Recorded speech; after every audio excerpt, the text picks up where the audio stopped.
You checked your phone 11 times before breakfast. Each glance cost you something you cannot get back. Your life is a balance sheet. Right now, most people are bankrupt. They do not even know it. Every habit you have is doing something. Every relationship is doing something. Every thought pattern is doing something. They are either building your empire or they are demolishing it. What if you have been funding your own destruction for years? There is a hidden tax on comfort. Almost no one calculates it, not until they are broke in ways money cannot fix. The most expensive thing you own costs nothing to buy. It is draining you right now. You will discover what it is in the next 10 minutes. Wealthy people run one audit that most others never attempt. By the end of this audiobook, you will have completed yours. This is not about money, not primarily. This is about something far more valuable. This is about the currency that money tries to represent. Time, energy, attention, potential. These are the real assets. These are what compound. These are what depreciate.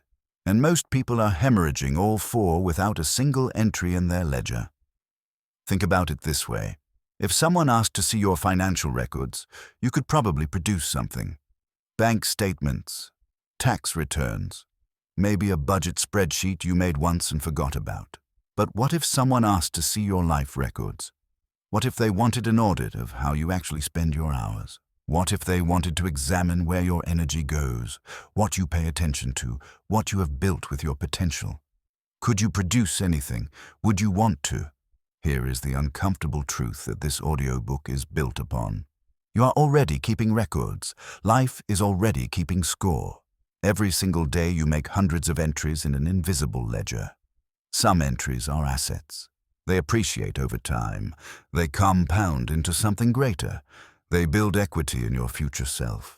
Other entries are liabilities. They depreciate. They drain. They compound in the wrong direction.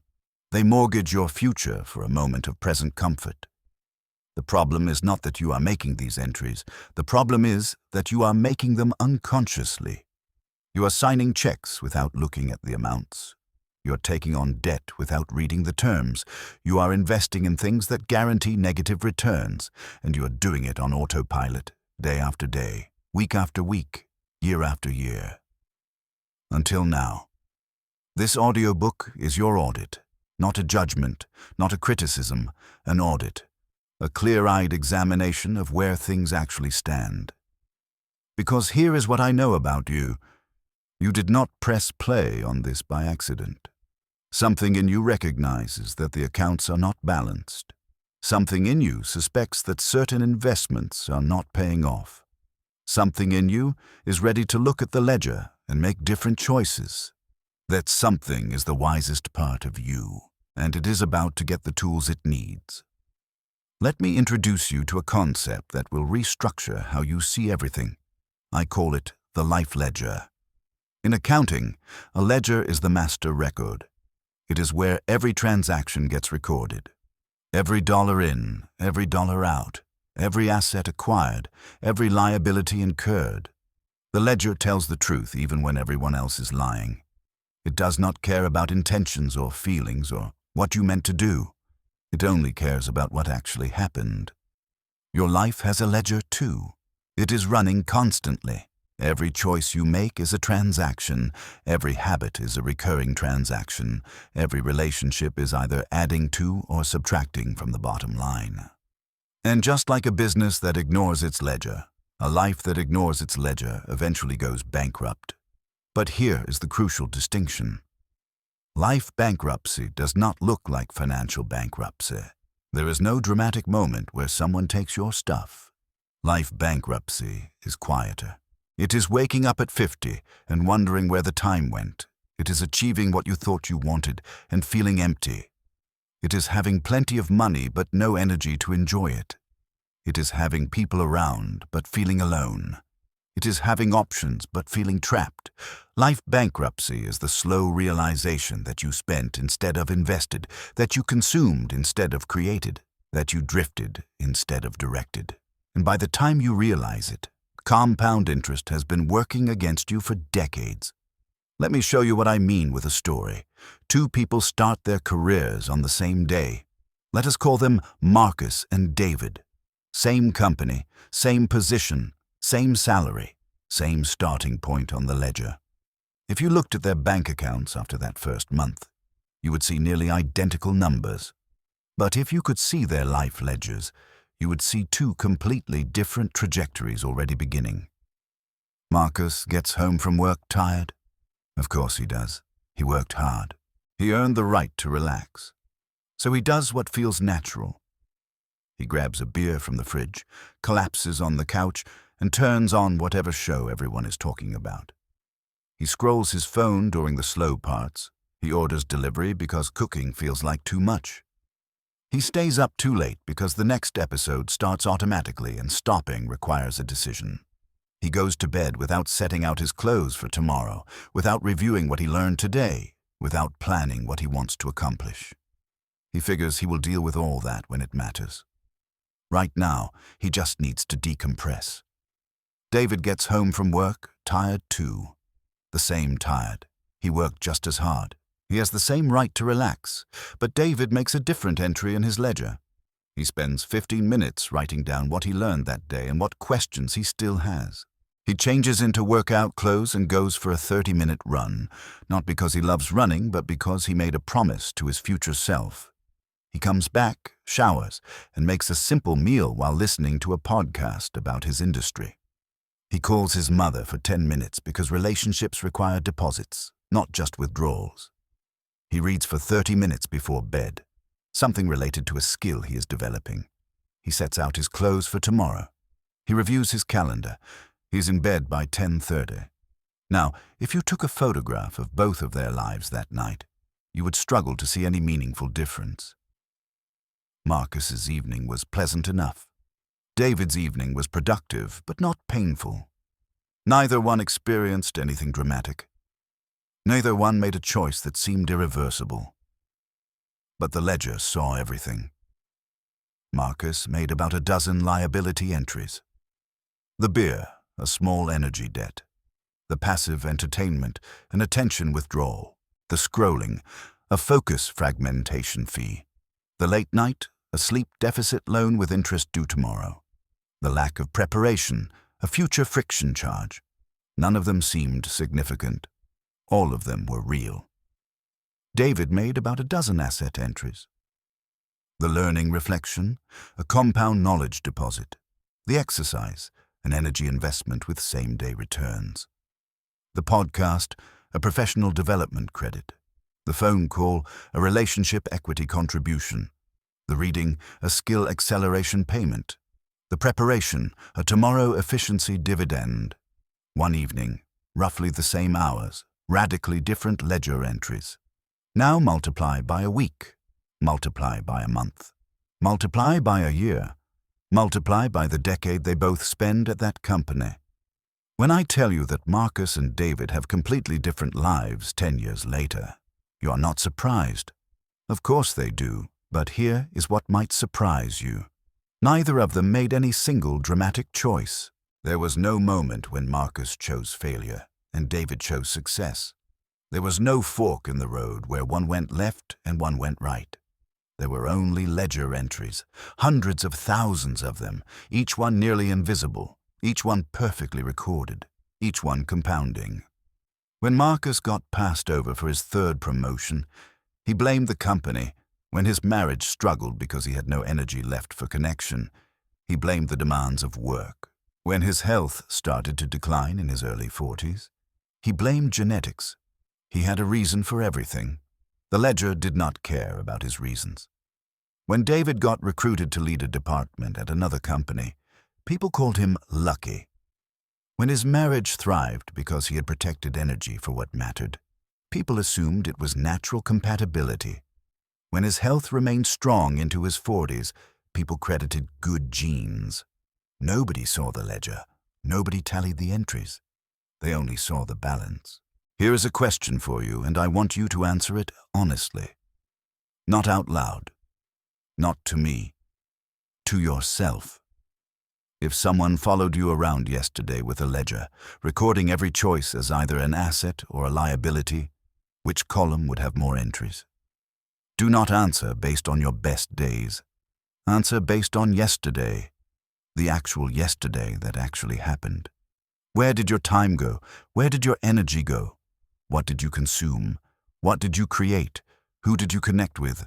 Who did you avoid? What did you build? What did you binge?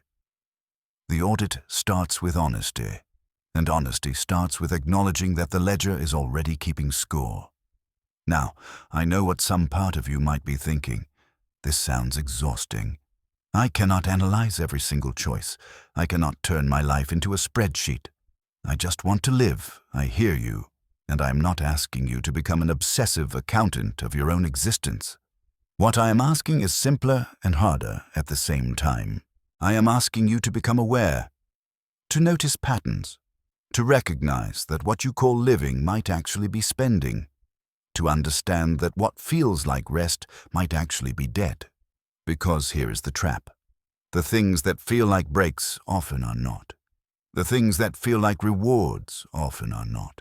The things that feel like small, harmless pleasures often are not. They are dressed up as assets, but they are liabilities in disguise, and they are quietly compounding against you every single day. Let me give you an example that might hit close to home.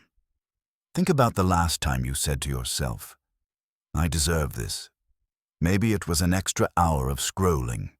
Maybe it was skipping the workout. Maybe it was the third glass of wine. Maybe it was the purchase you did not need. Whatever it was, you told yourself a story. I worked hard. I earned this. I deserve a break. And you know what? Maybe you did work hard. Maybe you did earn something. But here is the question the ledger asks. Did you earn an asset or a liability? Because deserving something does not make it good for you. Earning something does not make it an investment. Hard work does not automatically justify self-sabotage. The story we tell ourselves about deserving is often just a rationalization for making liability entries feel like asset entries. What if you reframed it? What if, instead of saying, "I deserve this," you asked, "Does this deserve my future? Does this hour of scrolling deserve the hour I will not have for something meaningful? Does this skipped workout deserve the energy I will not have tomorrow? Does this numbing activity deserve the clarity I will not have later?" The things that actually serve your future rarely feel like treats. They feel like investments, and investments require something from you now in exchange for something greater later. That is what makes them investments. Here is the first entry I want you to make in your audit. Think about the first hour of today. From the moment you woke up until 60 minutes had passed, what did you spend that hour on? Not what you planned to spend it on. Not what you wish you had spent it on. What actually happened in those 60 minutes? For most people, the first hour of the day is a microcosm of their entire life. It sets the pattern. It establishes the tone. It shows what defaults are running when willpower is lowest and autopilot is in control. Did your first hour contain asset entries or liability entries? Did you start the day investing or spending? Did you prime yourself for the person you want to become, or did you immediately begin making withdrawals from your potential? This is not about guilt. This is about sight. You cannot change what you cannot see, and most people have never actually looked at how they spend their most important hours. Now, let us go deeper, because individual choices are only part of the story. The real power of the ledger comes from understanding something most people completely miss: the compound effect of small choices. There is a mathematical concept in finance called compound interest. Einstein allegedly called it the eighth wonder of the world. The basic idea is simple. When you invest money and earn interest, that interest gets added to your principal. Then you earn interest on your interest. Over time, this creates exponential growth. A little bit now becomes a lot later. Everyone knows this concept applies to money. Almost no one applies it to daily choices. But it works exactly the same way. When you make a positive choice, It does not just produce a one-time benefit. It creates conditions that make the next positive choice easier. It builds momentum. It compounds. When you wake up early and exercise, you have more energy. With more energy, you make better decisions. With better decisions, you produce better work. With better work, you create more opportunities. With more opportunities, you have more choices. With more choices, you have more control. With more control, you have more peace. And with more peace, it becomes easier to wake up early and exercise. This is the upward spiral. This is compound interest working in your favor. Each asset entry creates conditions for more asset entries.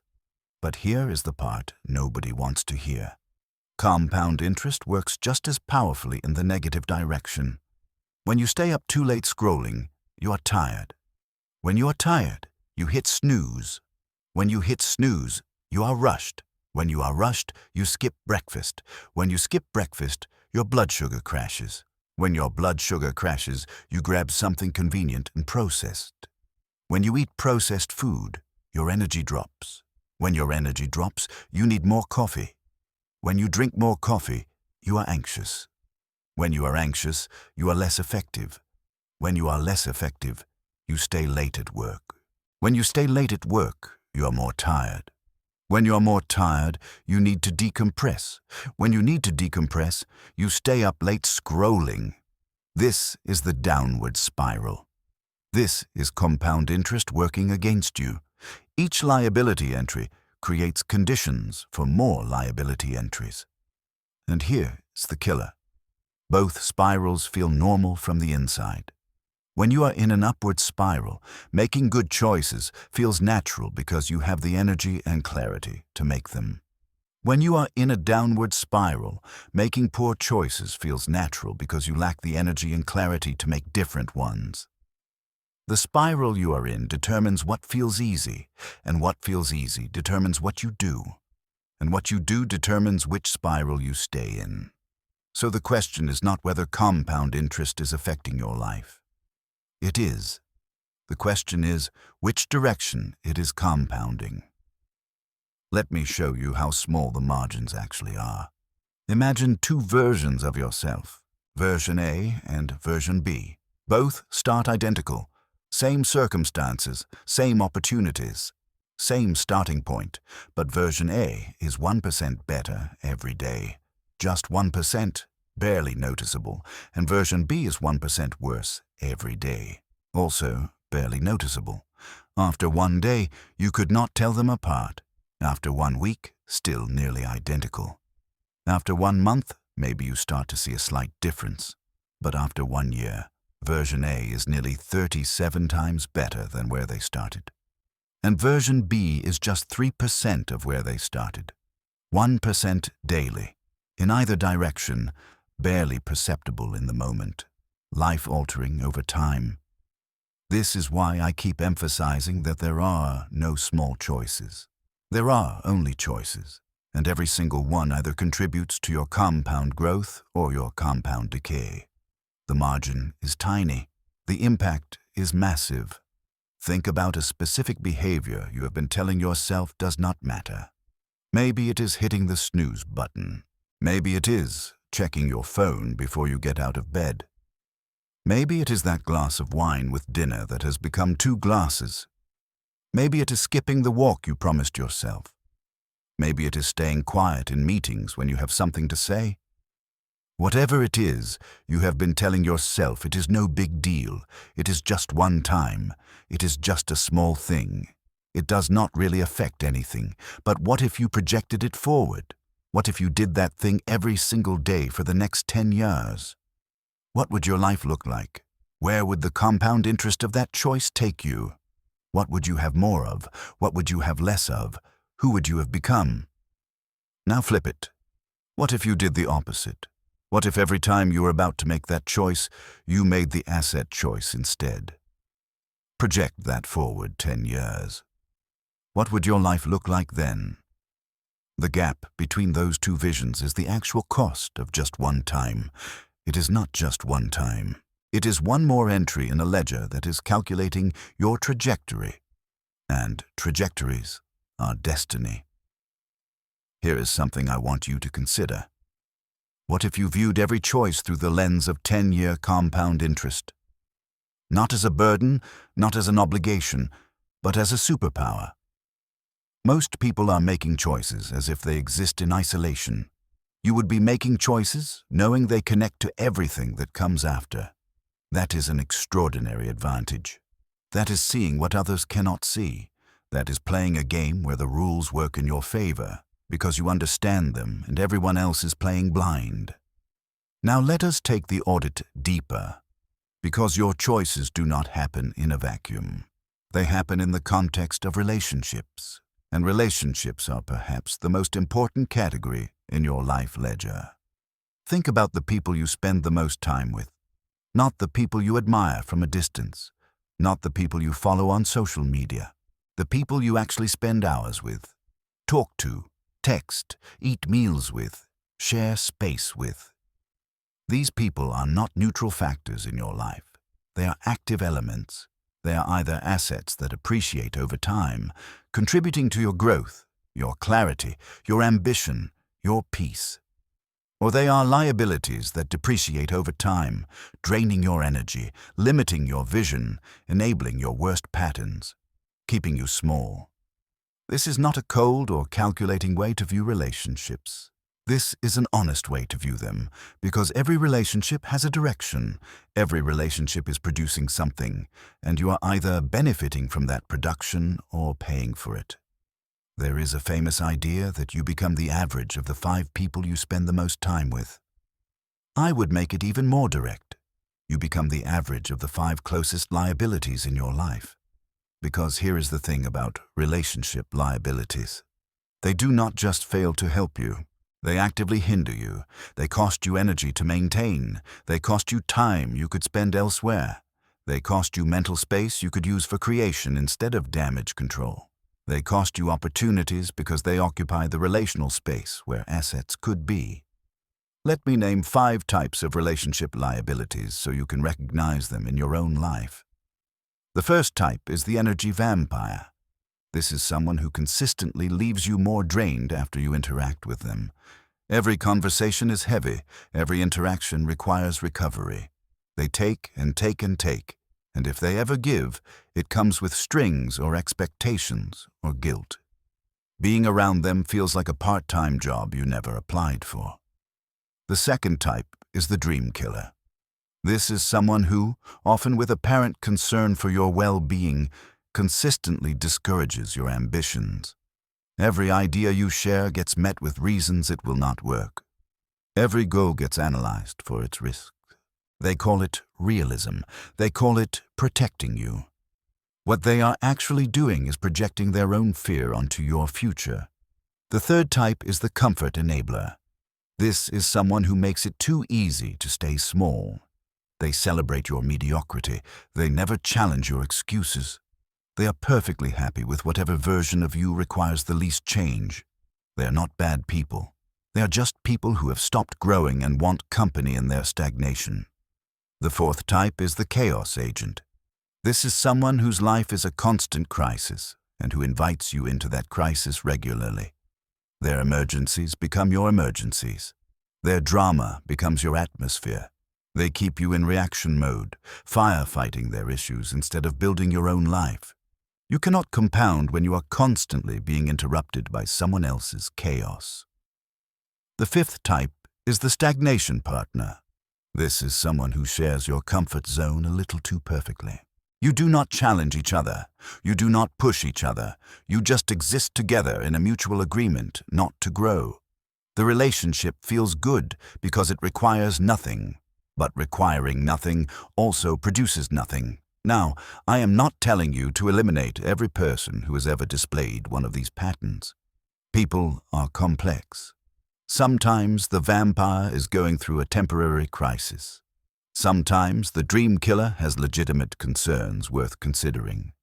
The question is not whether someone has ever been a liability. The question is whether they are consistently, structurally, reliably a liability. The question is whether your relationship account with them is in the red and has been for a long time. Let me tell you about a woman named Jennifer.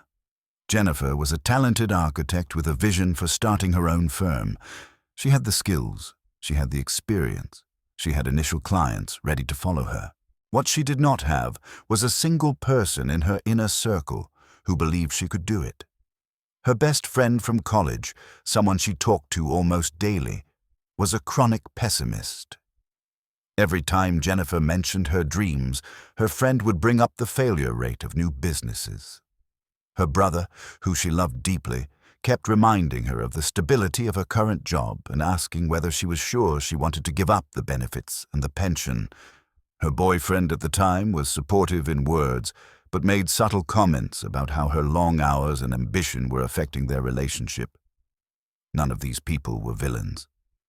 None of them wanted Jennifer to fail, but collectively, they formed a gravity well that made it nearly impossible for her to achieve escape velocity. Every conversation pulled her back toward the comfortable, the safe, the known. Her relationship ledger was so dominated by liabilities that there was no energy left for growth. Jennifer did not need to cut everyone out of her life, but she did need to do a relationship audit. She started by recognizing the pattern, then she started managing her exposure. She stopped discussing her business plans with her pessimist friend and redirected their conversations to other topics where the friendship could still function. She created boundaries with her brother around unsolicited advice. She had an honest conversation with her boyfriend about what she needed from a partner, and when he could not provide it, she made a painful but necessary choice. Then she made deposits elsewhere. She joined a group for entrepreneurs where the default conversation was about growth, not about limitations. She found a mentor who had built exactly the kind of firm she wanted to create. She deliberately cultivated relationships with people who were ahead of her on the path she wanted to walk. 18 months later, Jennifer launched her firm. It was successful almost immediately, not because her skills had changed, but because her relationship ledger had shifted. She was finally averaging with assets instead of liabilities. And assets compound. Here is a difficult question I want you to sit with. If you were being audited on your relationship investments, what would the balance look like?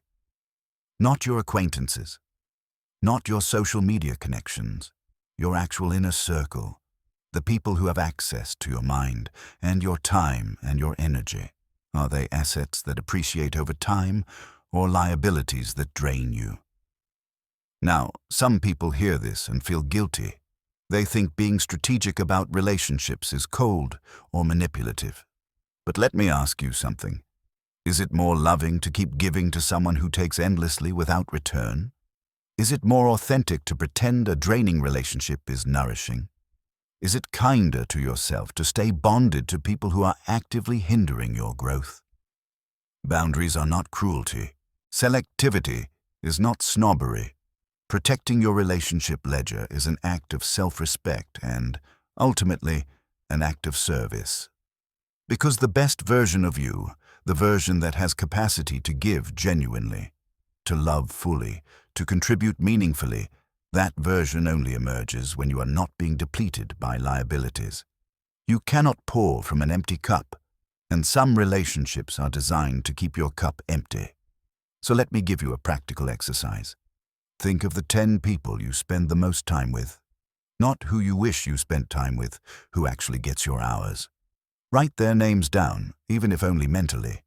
Now, for each one, ask 3 questions. Do I feel more energized or more drained after spending time with this person? Does this person encourage my growth or enable my stagnation? Is this relationship producing something or just consuming something? You do not need to do anything dramatic with this information right now. Just let yourself see clearly, because clarity comes before change, and you cannot change what you have not honestly acknowledged. Now, there is one relationship asset I have not mentioned yet. It might be the most important one, and it is the only one you have complete control over: your relationship with time. Most people have a terrible relationship with time. They say things like, "I'm killing time," as if time were the enemy. They say things like, "I'm wasting time," as if time were renewable. They say things like, "I do not have time," as if time were something they could acquire more of. But here is the reality. You do not have a relationship with time. You are time. Your life is time in human form. When you waste time, you are wasting yourself. When you kill time, you are killing a piece of your existence. When you say you do not have time, you are saying you do not have life. This is not philosophy. This is physics. You have a finite number of hours. Every hour that passes is permanently gone. There is no savings account. There is no rollover. There is no time bank where you can store unused hours for later. There is only now and now and now, and each now is either invested or spent. So let us audit your time. Let us look at where your hours actually go. If you're like most people, you have never actually tracked your time with any precision. You have a vague sense of where it goes. You believe certain stories about how busy you are. But you have never looked at the ledger. What if you did? What if, for 48 hours, you recorded everything? Every task, every break, every scroll, every conversation, every transition. What would you find? I will tell you what most people find. They find a massive gap between where they think their time goes and where it actually goes. They believe they work 50 hours a week, but the actual productive hours are closer to 25. They believe they spend 2 hours a day on their phone, but the screen time data says 4.5. They believe they do not have time for exercise, but they somehow have 2 hours for Netflix. They believe they are exhausted from productivity, but they are actually exhausted from context switching and decision fatigue and recreational stress. The gap between perceived time and actual time is where your hidden liabilities live. It is the place where hours disappear without producing anything. It is the leak in your bucket that keeps you perpetually running low, no matter how hard you try to fill it. Let me tell you about a man named Thomas. Thomas was convinced he had no time. He worked a demanding job. He had 2 kids. He had responsibilities. Every time someone suggested he pursue his passion for writing, he would say he just did not have the time. He believed it completely. It felt true. He was exhausted at the end of every day. Where would the time possibly come from? Then his wife bought him a book about time management. He almost did not read it. He almost said he did not have time. But one of the first exercises in the book was simple. Just track your time for 3 days. Write down what you do in 15-minute increments. Do not change anything. Just observe. Thomas did it. What he found shocked him.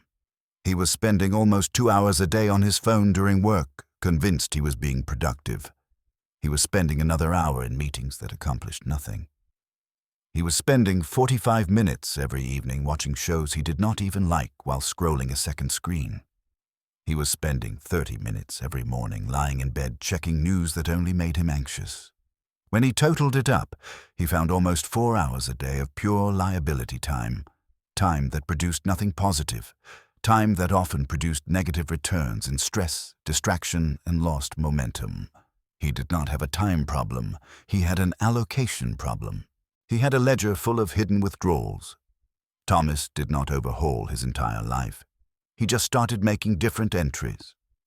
He blocked social media during work hours and recovered 60 to 90 minutes of productive time. He started declining meetings that did not have a clear purpose. He replaced his evening scroll sessions with 30 minutes of writing. He used his morning phone time for reading instead of news. He found 2 hours a day for writing without adding any hours to his schedule. 2 hours that had always been there, hidden in the gap between perceived time and actual time. Within a year, Thomas had completed his first novel, not because he found more time, because he audited the time he had. What is hiding in your gap? If you tracked your next 48 hours with complete honesty, what would you find? Where are the hours going that you believe are spent productively? What are you doing in the transitions, in the breaks, in the moments between moments? I want to give you a framework for thinking about time that might change everything. Think of every hour as falling into one of three categories. The first category is investment hours. These are hours that produce more than they cost. They create future value, they compound. Working on a skill, building a relationship, creating something, taking care of your health, learning something new. These are investment hours. The return comes later, but the return exceeds the cost. The second category is maintenance hours. These are hours that keep things running but do not add new value. Commuting, basic housekeeping, administrative tasks, necessary meetings. These hours are not good or bad. They are necessary costs of living. The goal is to be efficient with them, not eliminate them. The third category is leakage hours. These are hours that cost more than they return. They do not maintain anything. They do not produce anything. They drain energy, attention, and opportunity. Excessive scrolling. Television you do not enjoy. Conversations that go nowhere. Worry without action. Numbing without resting. Most people have their categories confused. They think leakage hours are maintenance. They think maintenance hours are investment. They think they have no room for more investment because everything feels essential. But when you actually audit, you find the truth. Most people have significant leakage that they have never identified. Most people have maintenance hours that could be compressed or eliminated. Most people have more room for investment than they believe. The audit is not about working harder or sleeping less or grinding yourself into dust. The audit is about seeing clearly. It is about knowing where your hours actually go.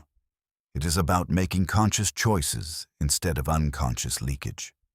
Here is a question. If your time was literal money and every hour was a $100 bill, would you spend your hours the way you currently spend them? Would you light a $100 bill on fire to scroll social media? Would you throw several $100s in the trash to watch a show you do not even like? Would you pay $400 for a morning of anxious news consumption? When you think of time as the finite, irreplaceable resource it actually is, your tolerance for leakage changes. You stop saying it is just an hour and start saying it is an hour I will never get back. That is the mindset of time wealth. Not having more hours than everyone else. Having less tolerance for wasting the hours you have. Now let us go even deeper. Because your time is not the only thing with hidden leakage. Your attention is leaking too. And attention might be even more valuable than time. You can be present in body but absent in mind. You can spend time on something important while your attention is scattered across a dozen unimportant things. You can be in the room but not in the conversation. You can be at your desk but not in your work. Time and attention are not the same resource, but most people treat them as if they were. The modern world is designed to fragment your attention. Every app on your phone is engineered by teams of brilliant people whose sole job is to capture and hold your attention. Every notification is a hook. Every feed is optimized for engagement. Every platform is competing for the limited resource of your focus. And every time they win, you lose. Not just the time you spend on them, the cognitive residue they leave behind, the fragmented state they create, the inability to think deeply about anything because your mind has been trained to skim the surface of everything. This is not an accident. This is the business model. Your attention is the product being sold. Your fragmentation is someone else's profit center, and you are paying the cost in ways you have never calculated. Let me tell you about a man named Daniel. Daniel was an engineer, smart, capable, well-educated, but he was struggling at work. His projects were taking longer than they should. His thinking felt foggy. He was constantly busy but rarely productive. He assumed he was losing his edge. Maybe he was getting older. Maybe the job was just getting harder. Then he read an article about attention residue. The concept is simple. When you switch from one task to another, a piece of your attention stays behind. It is still processing the previous task while you are trying to focus on the new one. And if you switch frequently, you accumulate so much residue that you are never fully present for anything. Daniel started paying attention to his attention. What he found was horrifying. He was checking his email an average of every 4 minutes. He was responding to Slack messages constantly. He was getting notifications from 6 different apps throughout the day. He never spent more than 8 minutes on any single task before being interrupted, either by external notifications or by his own habit of checking for notifications. His attention was not wandering. It was being fragmented systematically, all day, every day.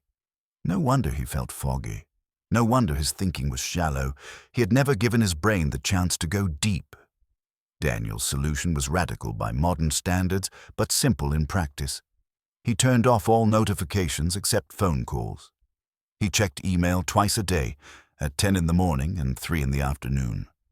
He put his phone in another room during deep work. He told his team that if something was urgent, they could call him, otherwise he would respond during his scheduled check-in times. The first week was uncomfortable. He felt phantom vibrations. He had urges to check.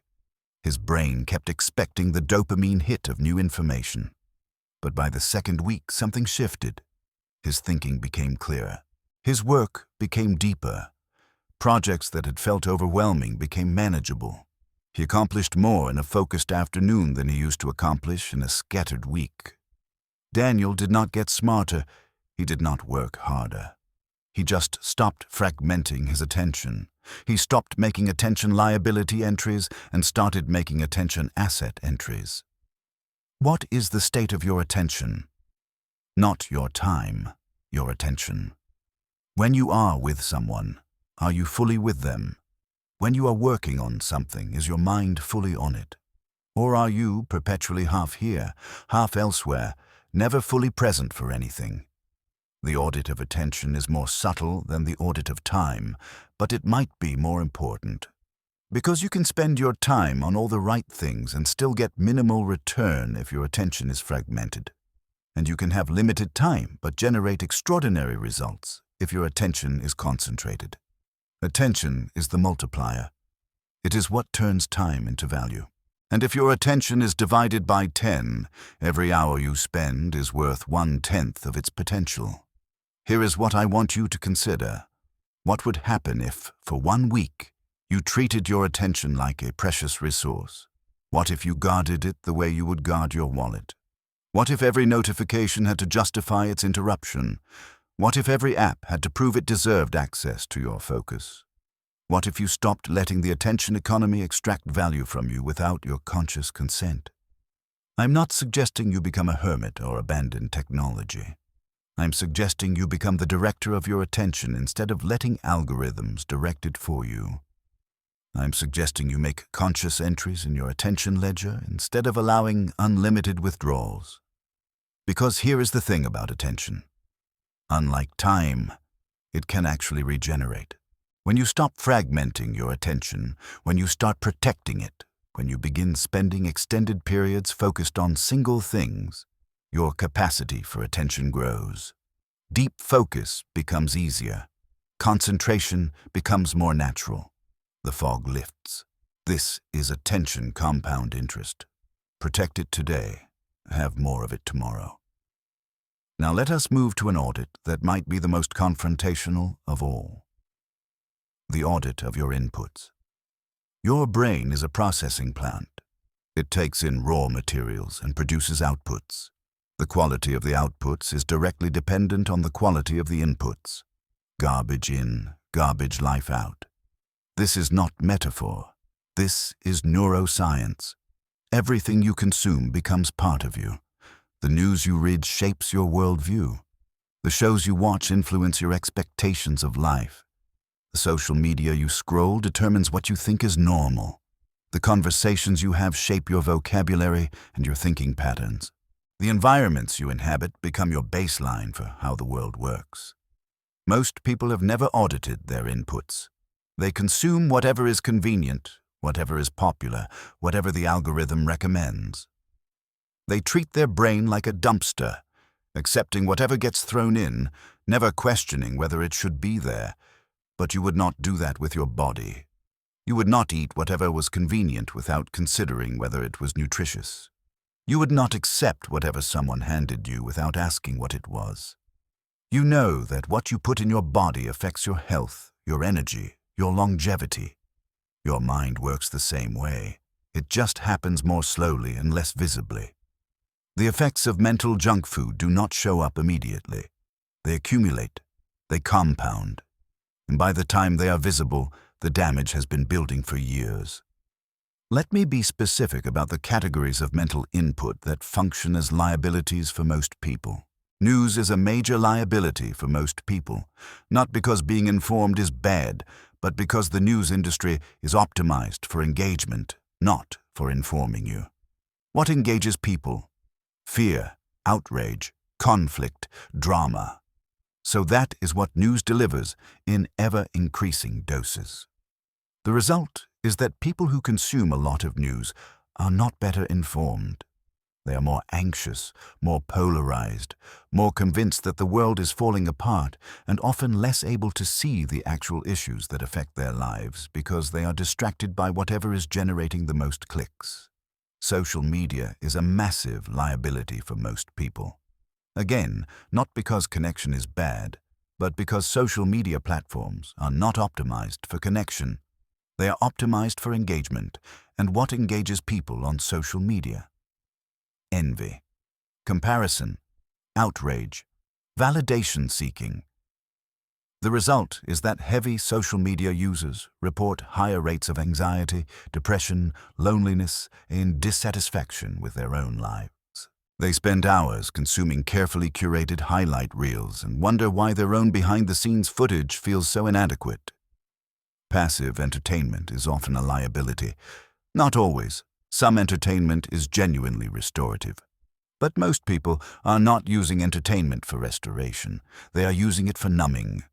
There is a difference between resting and hiding. There is a difference between enjoyment and avoidance. And for most people, most of their entertainment consumption falls into the second category.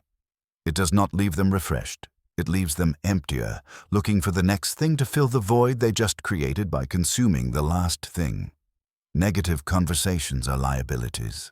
Complaining, gossip, drama, rehashing problems without seeking solutions. These conversations feel productive because they involve talking about important things. But talking about problems is not the same as solving problems. And often, these conversations just amplify the negative without creating any positive. They are calorie-dense and nutrient-free. They fill you up with nothing. Now contrast these inputs with asset inputs. What goes in your brain that actually produces positive returns? Books are almost always asset inputs. Not just any books. Books that challenge you, inform you, expand you. Books that took someone years to write and contain concentrated wisdom you can absorb in hours. Books that force you to think deeply because reading requires more engagement than scrolling. Books that have stood the test of time because they contain something timeless. Mentors and teachers are asset inputs. People who are ahead of you on a path you want to walk. People who can show you what they learned so you do not have to learn it the hard way. People who expand your sense of what is possible by being living examples. Access to mentors used to require physical proximity. Now it can happen through books, podcasts, courses, communities. The inputs are available. The question is whether you are consuming them. Deep conversations are asset inputs. Not small talk, not gossip. Conversations where you learn something, where you question something, where you think harder because someone else is thinking alongside you.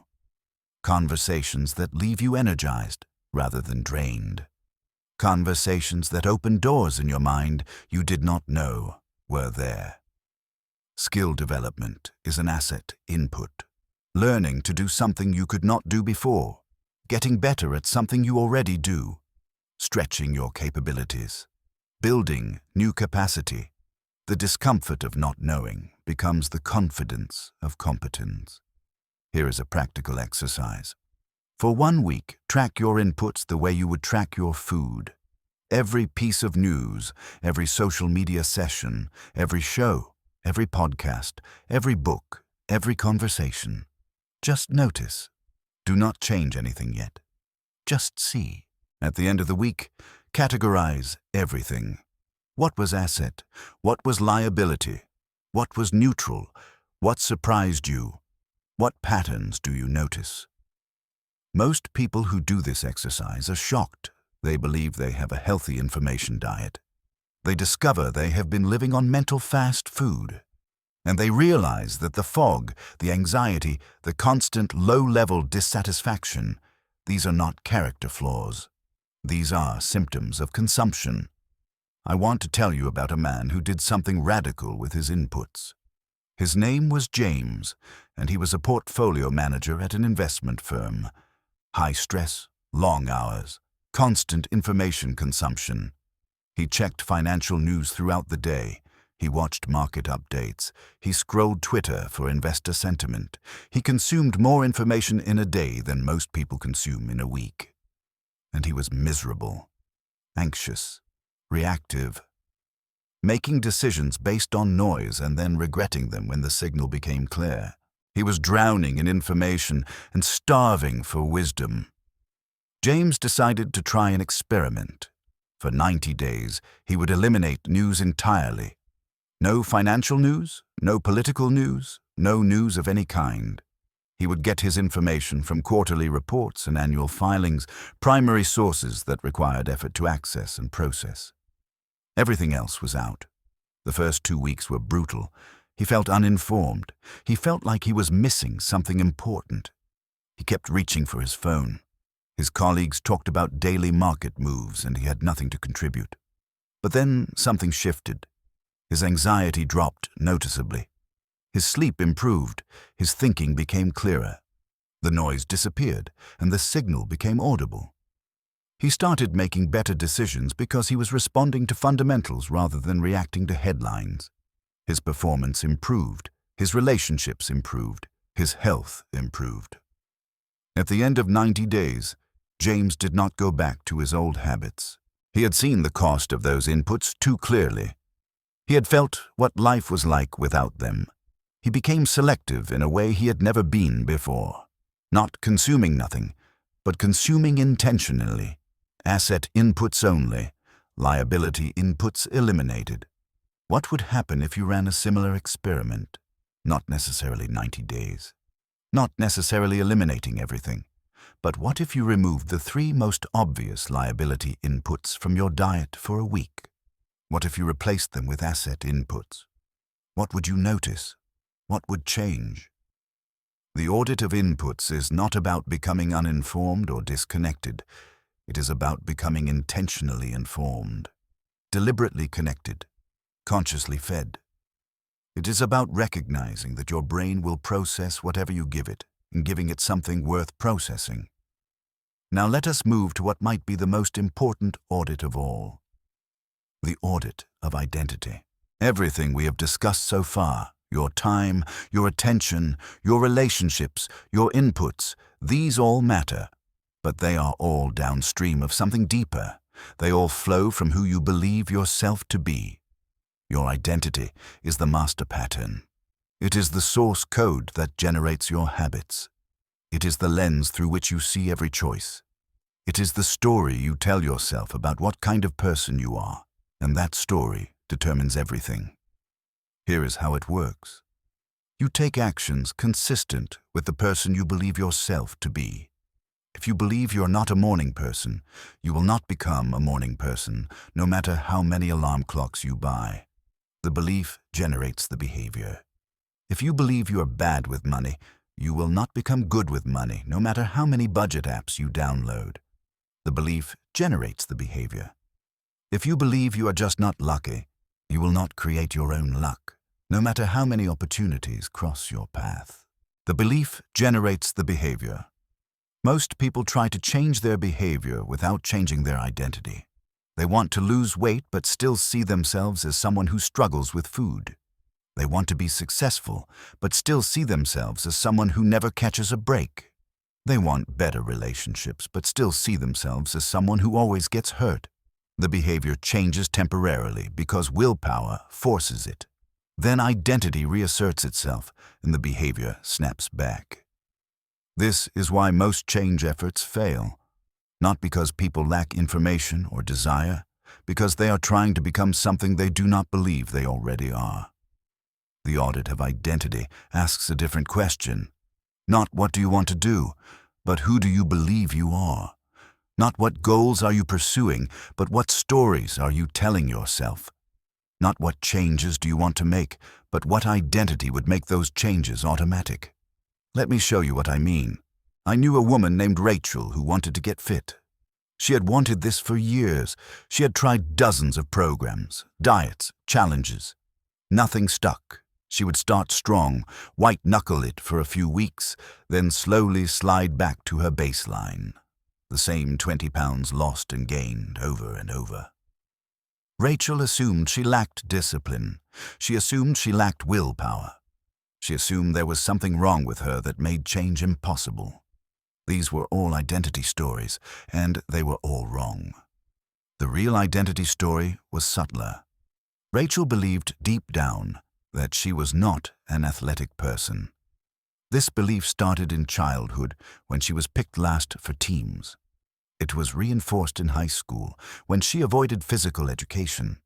It crystallized in her 20s when she described herself to others as just not the workout type. Every program she tried was fighting against this identity. Every effort was sabotaged by the story she told about who she really was. Her actions were temporary visitors.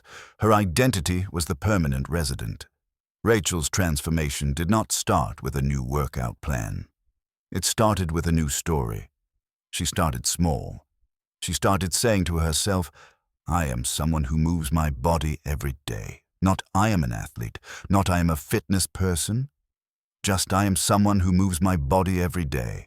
Then she made the smallest possible action consistent with that identity. A 10-minute walk every day, no matter what. She was not trying to get fit. She was proving to herself that she was someone who moves her body every day. After a month, the walks felt natural. They felt like her. So she added more. Still not trying to get fit. Just being the person she had started to believe she was. Someone who moves her body every day. Within a year, Rachel was running half marathons. Not because she gritted her way through. Because she had become someone different. Someone for whom running was consistent with identity rather than contrary to it. The behavior flowed from the belief. The belief changed first. What identity stories are you telling yourself? What beliefs about who you are might be limiting what you can do? What sentences do you say about yourself, sometimes out loud, often just in your head, that might be shaping your entire life? I'm not good with numbers. I'm not creative. I'm not the kind of person who gets up early. I'm too old to start something new. I'm not confident. I'm not assertive. I'm not lucky. Every one of these sentences, if you believe it, will generate evidence to prove it true. Not because it is true, but because you will unconsciously act in ways that confirm it. Your identity becomes a self-fulfilling prophecy. So the audit asks, which of your identity stories are assets and which are liabilities? Which beliefs about yourself are serving your growth and which are sabotaging it? Which sentences deserve to stay and which need to be rewritten? Here is an exercise. Write down 10 sentences that start with, I am. Not what you wish you were. What you actually believe you are. Be honest. Nobody has to see this. The audit only works with truth. Now look at each sentence. Is this serving you? Is this helping you become who you want to become? Or is this keeping you trapped in a version of yourself you have outgrown? For each liability sentence, write a replacement. Not a fantasy. Something you can believe. Something that feels like a stretch but not a lie. Something you are willing to prove true through action. If you believe I am bad with money, you might not be ready to believe I'm wealthy. but you might be ready to believe I'm someone who is learning to manage money better. If you believe I'm not confident, you might not be ready to believe I'm the most confident person in the room. But you might be ready to believe I'm someone who takes action even when I feel uncertain. The rewrite is not about lying to yourself. It is about choosing which story to prove true. Because you are going to prove something true with your actions, you might as well make it the story that serves you. This is one of the most powerful audits you can do, because when identity shifts, everything downstream shifts with it. The habits become easier, the choices become clearer, the relationships change, the inputs change. The whole ledger reorganizes around a new center of gravity. You're not stuck with the identity you have. You adopted it from somewhere: parents, culture, experiences, choices. You can deliberately adopt a different one. The only question is whether you will do the work to make the new story true. Now let us talk about energy, because energy is the currency that underlies everything else. You can have all the time in the world, but without energy, you will waste it. You can have perfect clarity on your goals, but without energy, you will not pursue them. You can have supportive relationships, nourishing inputs, a powerful identity, but without energy, none of it gets activated. Energy is not just physical. You have 4 energy accounts. Physical energy is your body's capacity for action. Emotional energy is your capacity for connection and resilience. Mental energy is your capacity for focus and cognition. Spiritual energy is your capacity for meaning and purpose. Most people are running deficits in at least 2 of these accounts. They are overdrawn and wondering why they feel constantly depleted. They are making withdrawals without making deposits and calling the resulting bankruptcy a personal failing. The audit of energy asks where you stand in each account. Are you in surplus or deficit? Where are the leaks? Where are the opportunities for investment? Physical energy is the foundation. If your body is not well rested, well fed and well moved, everything else suffers. Sleep debt is perhaps the most common energy liability in modern life. Most people are chronically underslept and have been for so long they do not even know what full rest feels like. They have normalized exhaustion and think it is just how life is. But sleep is not a luxury. Sleep is when your brain consolidates learning, processes emotion, repairs tissue, regulates hormones. Every hour of sleep debt is an hour of reduced cognitive function, impaired decision-making, weakened immune response, and accumulated health risks. Sleep debt is a high-interest loan against your future. Food is another major factor. Most people are overcaloried and undernourished. They eat plenty but absorb little of what their bodies actually need. The result is a strange kind of energetic poverty in the midst of caloric abundance. Fog, fatigue, inflammation, instability. Not from lack of eating, but from lack of nourishment. Movement is the 3rd pillar. Bodies are designed to move. When they do not, everything suffers. Energy stagnates, mood declines, cognition weakens. The body starts to atrophy. This is not about becoming an athlete. This is about giving your body what it needs to function. Walking, stretching, using your muscles for something. The bar is low and most people are not clearing it. Emotional energy is less visible but equally important. Every relationship, every conflict, every unprocessed feeling, every unexpressed need, these all draw from your emotional account. When the account is full, you have capacity for connection, patience for difficulty, resilience for setback. When the account is empty, everything feels harder, everyone feels like a burden, and small problems feel like crises. What drains emotional energy? Unresolved conflicts, boundary violations, suppressed feelings, inauthentic relationships, work you hate, environments that do not fit who you are, constant people-pleasing, living by others' expectations instead of your own values. What builds emotional energy? Authentic expression, honest conversation, meaningful connection, work that matters. alignment between how you spend your time and what you actually value, boundaries that protect your space, processing feelings instead of numbing them. Mental energy is your cognitive fuel.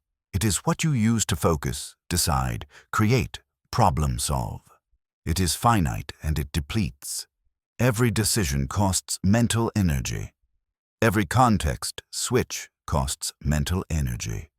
Every piece of information processed costs mental energy. Most people are running mental deficits because they are making hundreds of decisions a day that could be eliminated or automated. They are switching contexts constantly, paying the attention residue tax over and over. They are consuming information that requires processing but produces no value. They are carrying open loops, unfinished tasks, and unresolved questions that occupy mental RAM without contributing anything. The mental energy audit looks at your decision load, your context switching, your information consumption, and your open loops. Where are you spending mental energy that produces no return? Where could you simplify, automate, eliminate, or batch? Spiritual energy is perhaps the hardest to measure, but the most important to maintain. This is not necessarily religious, although it can be.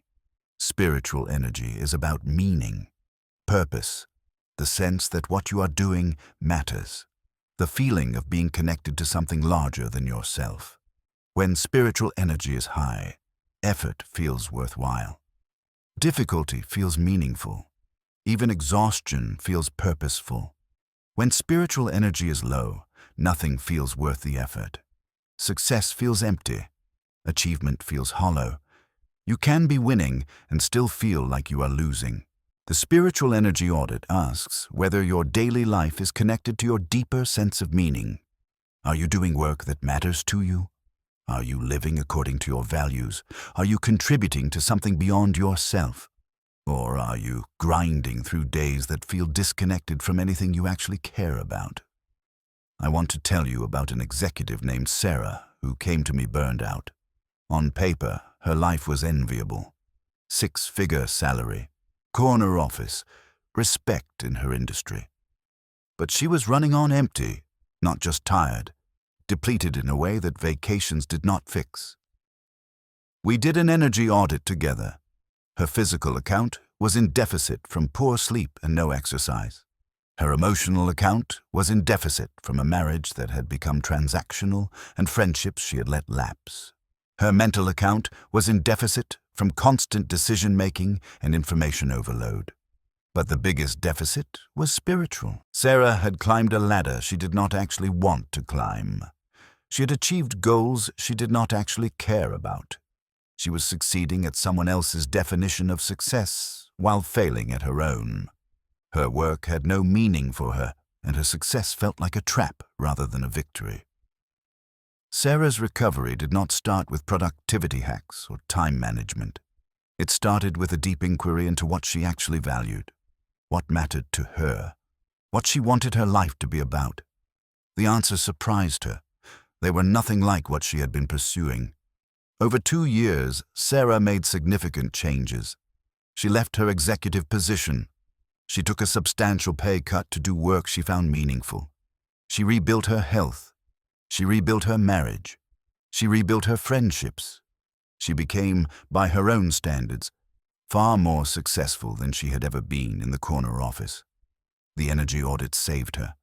Not because it fixed a problem, but because it revealed the truth. She was not broken. She was misaligned, and the misalignment was draining her energy faster than any amount of rest could replenish. Where are you in your energy accounts? Not where do you think you are. Where are you, actually?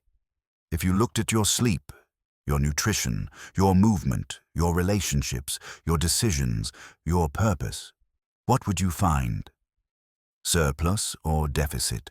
Building or draining? And here is a question to sit with. If you fixed your energy, what would become possible? If you were operating at full capacity in all 4 accounts, what could you do that you cannot do now? What would you pursue that you are currently too depleted to pursue? The energy audit is not just about feeling better. although you will feel better. It is about capacity. It is about having the fuel to do what matters. It is about no longer being the bottleneck in your own life. Let me lead you through a short visualization to help crystallize what we have been discussing. Find a comfortable position. You do not need to close your eyes if you are driving or doing something that requires attention, but let yourself soften a bit. Let the pace of this audiobook slow your mind for a moment. Imagine you are walking into a large, quiet room. This is your life ledger room. It is peaceful here. There are no distractions, no notifications, no demands on your attention. Just you and the truth of your situation. In the center of the room is a massive book on a wooden stand. This is your ledger. Every entry you have ever made is recorded here. Every choice, every habit, every relationship, every hour spent, every thought pattern, all of it written in ink that cannot be erased. You approach the book. You open it to today's page. You see the entries from this morning. Some are written in gold ink. These are your assets. Some are written in red ink. These are your liabilities. Some are neutral, written in simple black. As you look at the page, you notice the pattern. You see how many gold entries there are versus red ones. You see where your investments have been going. You see where your leakage has been happening. This is not a judgment. It is just the record. It is just the truth. Now turn back. Look at yesterday's page. Look at last week. Look at last month. See the patterns emerging. See the compound effect in action. See where things have been heading. Now turn forward. Look at tomorrow's page. It is blank. Every entry is yet to be made. You have complete choice about what goes there.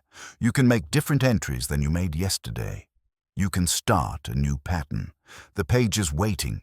Imagine what you want tomorrow's page to look like. See the gold entries you want to make. The investments in your time, your attention, your relationships, your health, your growth. See fewer red entries. See fewer liabilities. See a ledger that is building toward something rather than draining toward nothing. You do not have to change everything at once. You just have to change the next entry, and then the next one.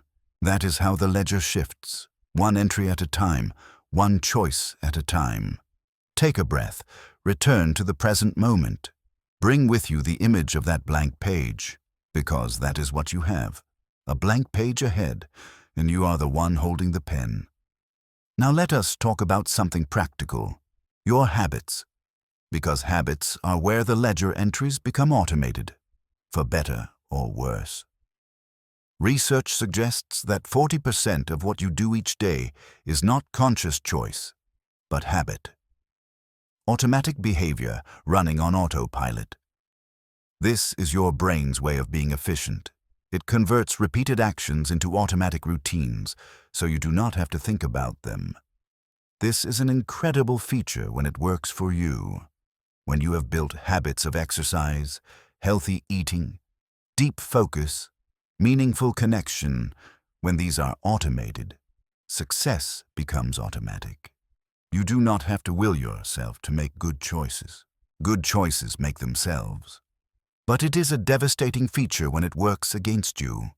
When you have inherited habits of avoidance, numbing, distraction, reaction, when these are automated, failure becomes automatic.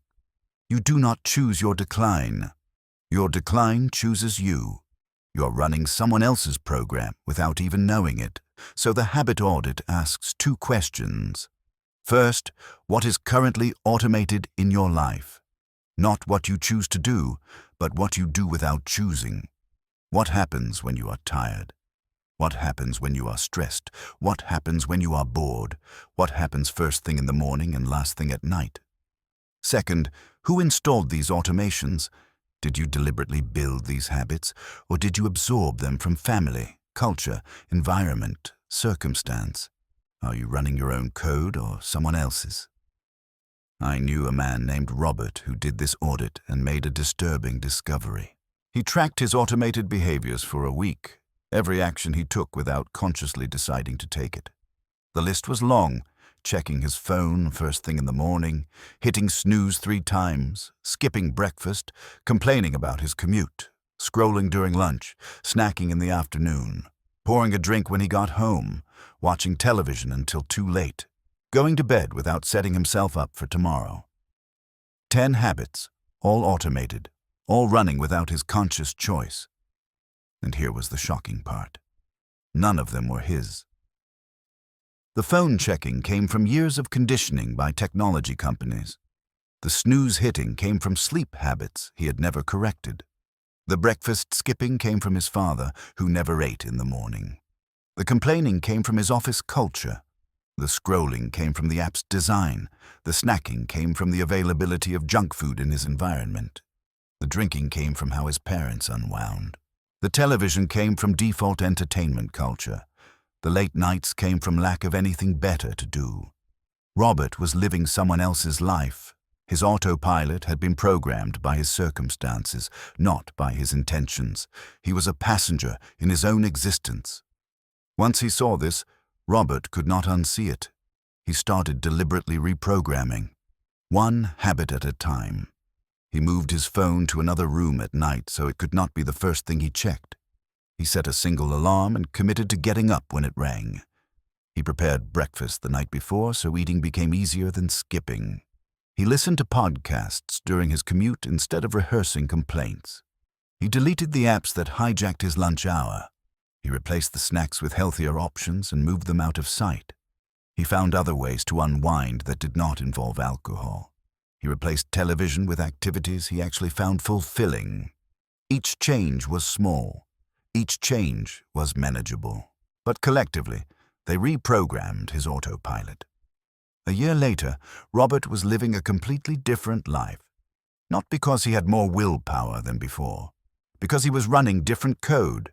His habits were now assets instead of liabilities. What is running in your background? What executes automatically when you are not paying attention? And who wrote that code? The most important thing to understand about habits is that they are not broken through willpower. Willpower is like a battery. It drains, it depletes. You cannot power a permanent change with a depletable resource. You need something sustainable. Habits are replaced through architecture. You have to change the environment, the triggers, the rewards. You have to make the bad habit harder and the good habit easier. You have to design systems where the right thing is the automatic thing. If you want to stop checking your phone first thing in the morning, do not rely on willpower. Put your phone in another room. Buy an alarm clock. Make the old habit physically harder.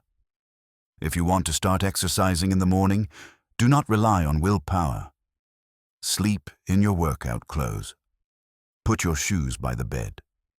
Make the new habit physically easier. The audit is about seeing clearly. The redesign is about making it automatic. And when you combine those two things, you stop fighting yourself and start flowing with yourself. Now let us expand the audit to your environment, because your environment is the invisible architect of your behavior. You do not rise to the level of your goals. You fall to the level of your environment. This is not a criticism. This is physics. Every behavior exists within a context, and the context shapes the behavior more than your intentions do. Think about the last time you visited someone whose house was different from yours. Maybe they were more organized. Maybe they were more chaotic. Either way, you probably noticed that you behaved differently in their space. You conformed to the environment. Your actions adapted to the container. This happens constantly, invisibly, in your own spaces. Your home shapes how you live. Your office shapes how you work. Your car shapes how you commute. Your digital environment shapes how you think. And you often do not notice because you are like a fish swimming in water.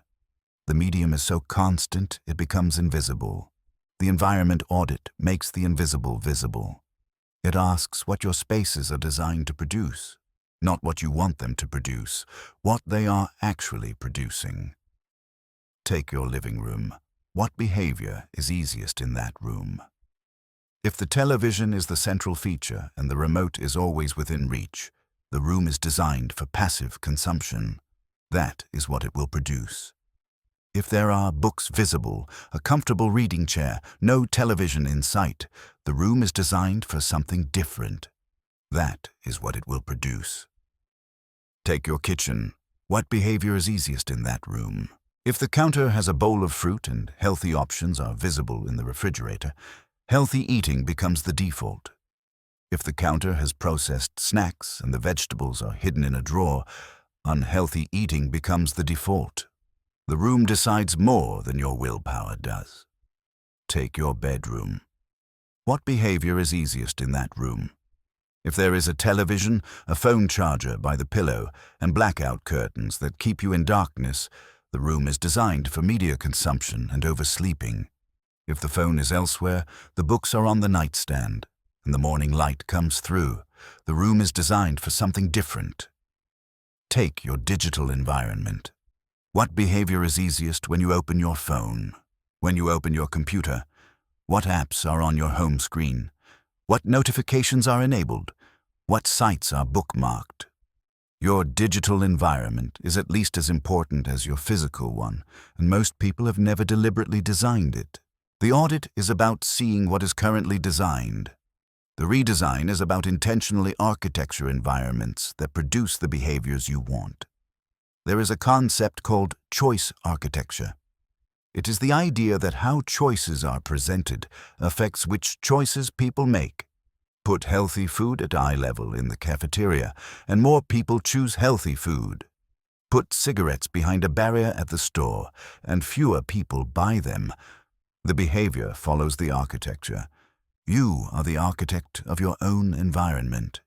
You get to decide where things go, what is visible, what is hidden, what is easy, what is hard. Every placement decision is a behavior-shaping decision. I want to tell you about a writer who transformed her output by transforming her environment.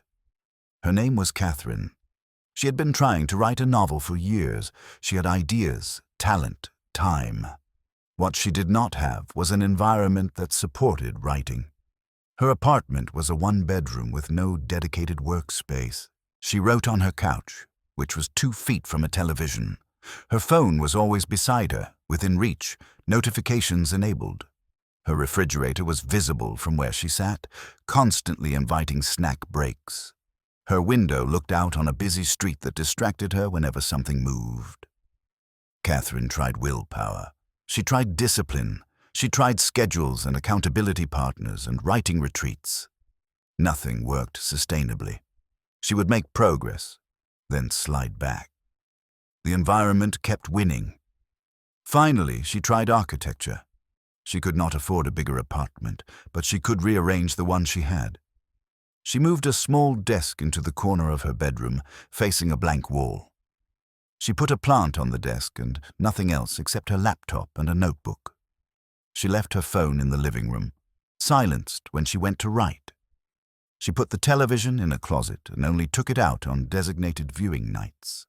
She bought a pair of noise-canceling headphones. The environment changed. And then, without any more willpower than before, the behavior changed. Writing became easier because the space made it easier.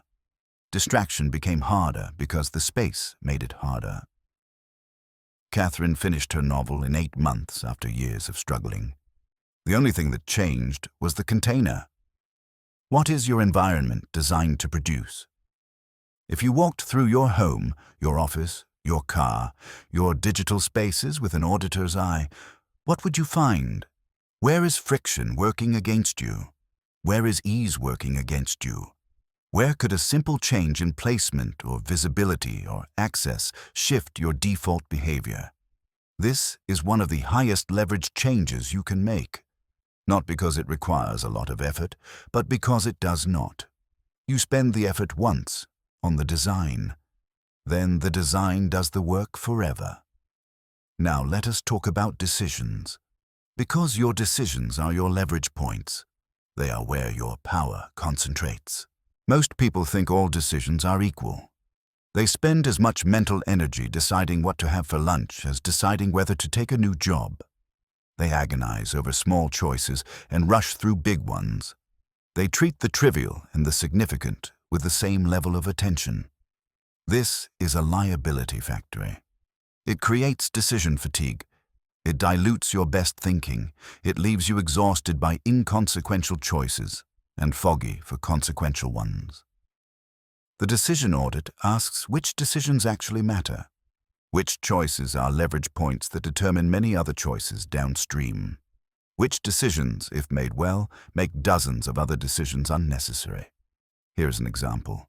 Deciding to become someone who exercises every morning is a leveraged decision. Once made, it eliminates 100 daily decisions about whether to exercise. The decision makes itself tomorrow because you made it once today. Deciding what to eat for dinner tonight is not a leveraged decision. It has minimal downstream impact. Tomorrow, you will face the same decision again and again and again. Most people spend their decision energy on low-leverage choices and then have nothing left for high-leverage ones. They are penny-wise and pound-foolish with their cognitive resources. The audit identifies your recurring decisions, the decisions you make over and over, day after day. These are prime candidates for pre-deciding. Make the choice once, turn it into a policy, and stop spending energy on it. What to wear, what to eat for standard meals, when to exercise, when to do certain types of work, how to respond to certain types of requests, what to do in the first hour of the morning and last hour before bed. These can all be pre-decided. They can all become defaults that run automatically. The result is conservation of decision energy. The result is more capacity for the decisions that actually deserve your attention. The result is higher quality thinking where it counts. But the audit also identifies your high-leverage decisions, the choices that shape everything downstream. These deserve more attention than they usually get. Choosing who to spend your life with, choosing what work to do, choosing where to live, choosing what kind of person to become. These are not decisions to rush. These are not decisions to make reactively. These deserve deliberation. They deserve research. They deserve consulting with trusted advisors. They deserve time. Most people get this backward. They spend hours researching which television to buy and minutes deciding whether to marry someone. They agonize over restaurant choices and rush through career choices. They have the priority exactly wrong. The decision audit reorders your priorities. It asks you to spend decision energy where it produces the most return. It asks you to conserve decision energy where it produces the least return. It asks you to become strategic about how you allocate your most precious cognitive resource. Here is an exercise. Write down every decision you made yesterday. All of them. Big and small. Trivial and significant. Then categorize them. How many were high leverage? How many were low leverage? How many were recurring decisions you make over and over? How many could be pre-decided and automated? For most people, this exercise is humbling. They discover that 90% of their decision energy goes to 10% of the decisions that matter. They discover hundreds of recurring decisions that could be eliminated with a single policy choice. They discover that they are decision poor despite having decision wealth available. The audit shows you where you stand. The redesign gives you your energy back. Now we come to the integration. Because all of these audits are connected, they are not separate systems. They are one system with multiple expressions. Your time audit affects your energy audit. How you spend time determines how much energy you have. Your energy audit affects your relationship audit. How much energy you have determines what you can give to relationships. Your relationship audit affects your input audit. Who you spend time with determines what information you consume. Your input audit affects your identity audit. What you consume shapes who you believe you are. Your identity audit affects your habit audit. Who you believe you are determines what behaviors become automatic. Your habit audit affects your environment audit. Your habits shape your spaces, and your spaces shape your habits. Everything connects, everything compounds, everything is one ledger with many columns. This is why partial audits rarely produce lasting change. You can fix your time management, but still be exhausted because your energy is not addressed. You can fix your energy, but still feel empty because your purpose is not addressed. You can fix your purpose, but still underperform because your habits are not addressed. The system resists piecemeal change. It demands comprehensive audit. The integration comes from running all the audits together, from seeing the patterns that span categories, from noticing where a liability in one area creates liabilities in every other area, from finding the keystone changes that shift multiple categories at once.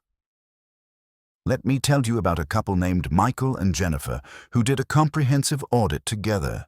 They had been married for 12 years. Good relationship by most standards, 2 kids, stable income. But both felt like something was missing. They were going through motions. They were surviving rather than thriving. They loved each other but had stopped being intentional about it. They decided to audit their shared life, not as a criticism of each other, but as a joint investigation into where the leakage was. What they found surprised them both. Their time audit revealed they spent an average of 18 minutes a day in meaningful conversation. The rest was logistics, parenting coordination, and parallel screen time. They were in the same house, even the same room, but rarely actually together. Their relationship audit revealed they had let most friendships lapse. They had no community outside their nuclear family and work colleagues. They were isolated and had not noticed because they were busy. Their input audit revealed they consumed almost no content together. He listened to his podcasts. She watched her shows. They had no shared intellectual or cultural life. Their energy audit revealed they were both running deficits. She was not sleeping enough. He was not exercising. Neither had a spiritual practice or sense of deeper purpose. Their habit audit revealed their evenings were completely automated and completely separate. They came home from work, took care of kids, ate dinner, then retreated to their separate screens until bedtime. No connection ritual, no shared activity, just parallel consumption in the same space. Their environment audit revealed their home was designed for isolation. The main television was in a room with one good seat. The layout discouraged conversation. The bedroom had screens on both nightstands. Everything connected. The lack of time together meant the relationship was starving. The relationship starving meant no energy for friendship maintenance. No friendships meant no community. No community meant no support structure. No support meant more stress. More stress meant worse sleep. Worse sleep meant less energy. Less energy meant defaulting to the easiest habits. Easiest habits meant separate screens. Separate screens meant no time together.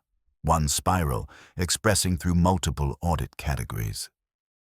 Michael and Jennifer started with small integrations. They implemented a daily 20-minute conversation ritual where screens were not allowed. They chose one show to watch together instead of separately. They scheduled one social evening a month with friends. They redesigned their bedroom to remove the screens. They started walking together after dinner 3 times a week.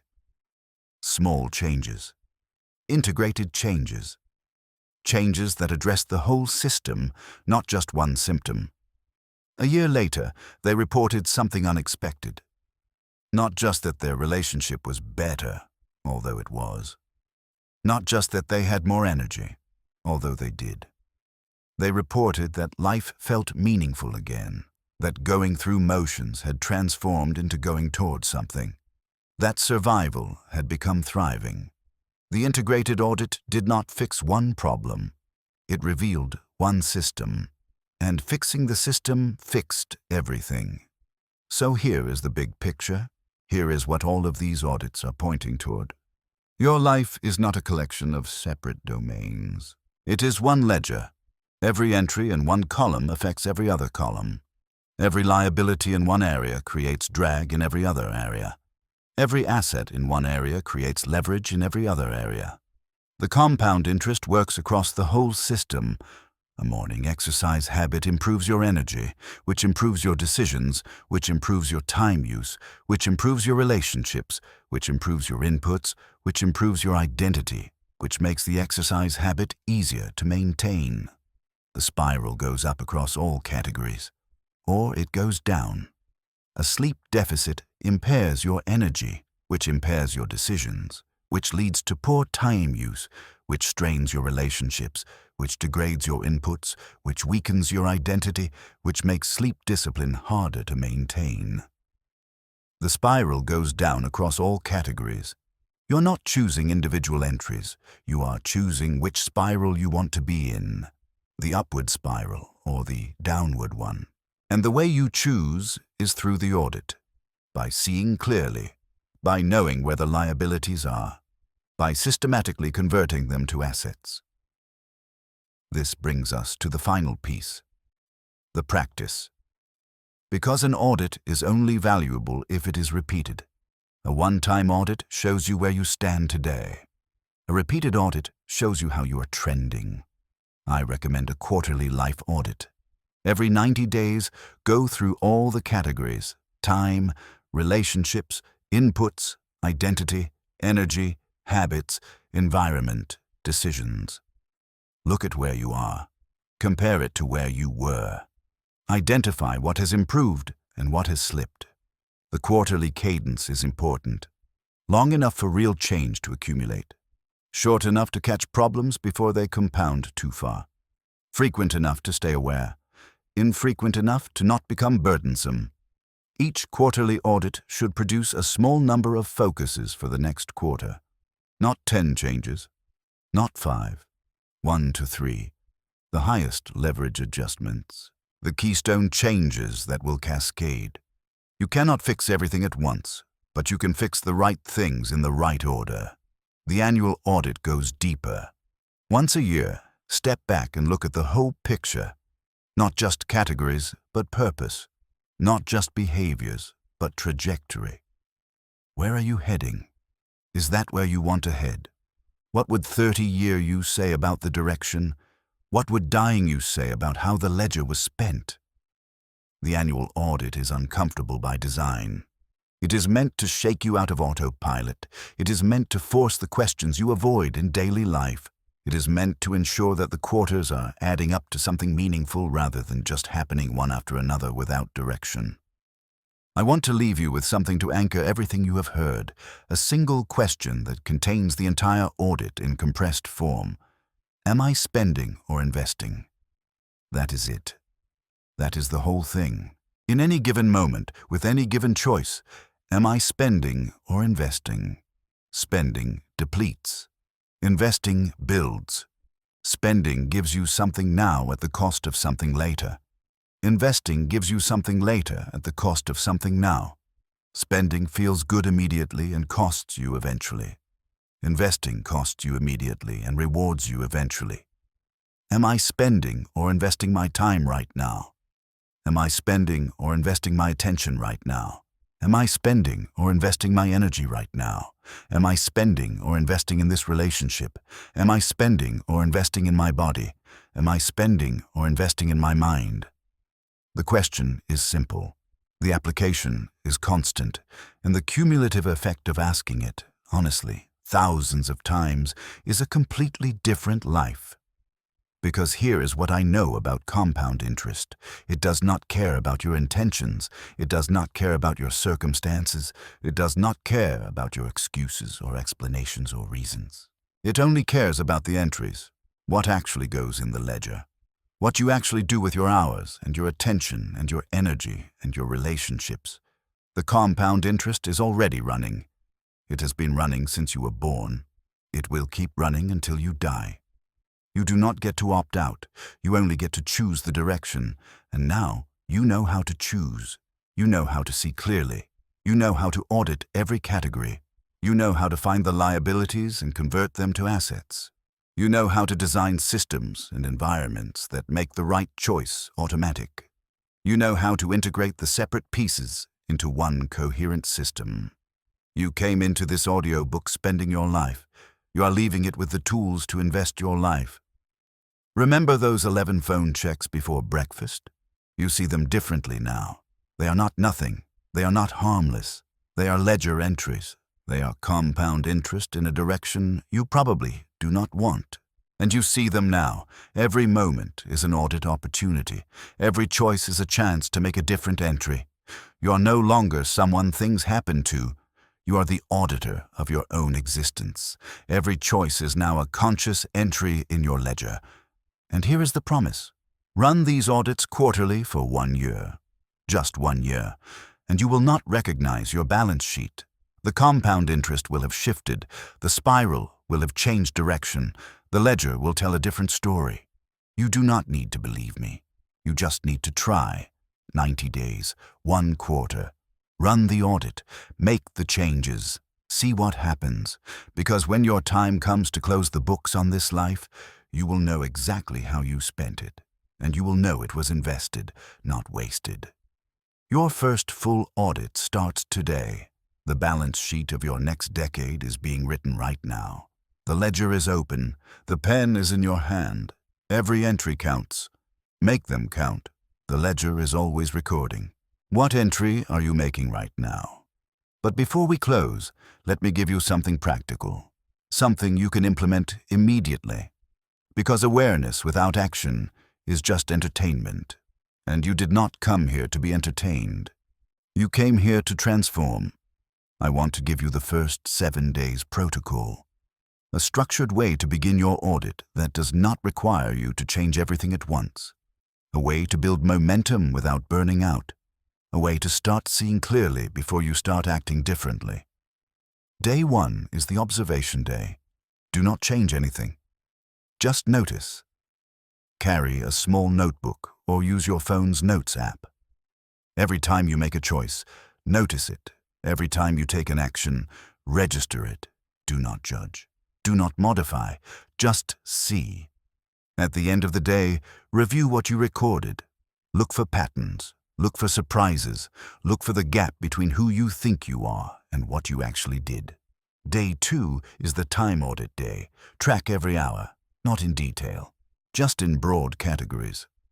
Working, commuting, eating, screen time, conversation, exercise, sleep. Account for all 24 hours. See where the time actually goes. Look for the leakage. Look for the gap between where you think your time goes and where it actually goes. Day 3 is the relationship audit day. Make a list of the 10 people you spent the most time with in the last month. Not who you wish you spent time with, who actually got your hours. For each one, answer honestly. Does this person energize me or drain me? Does this person support my growth or enable my stagnation? Is this relationship producing something or just consuming something?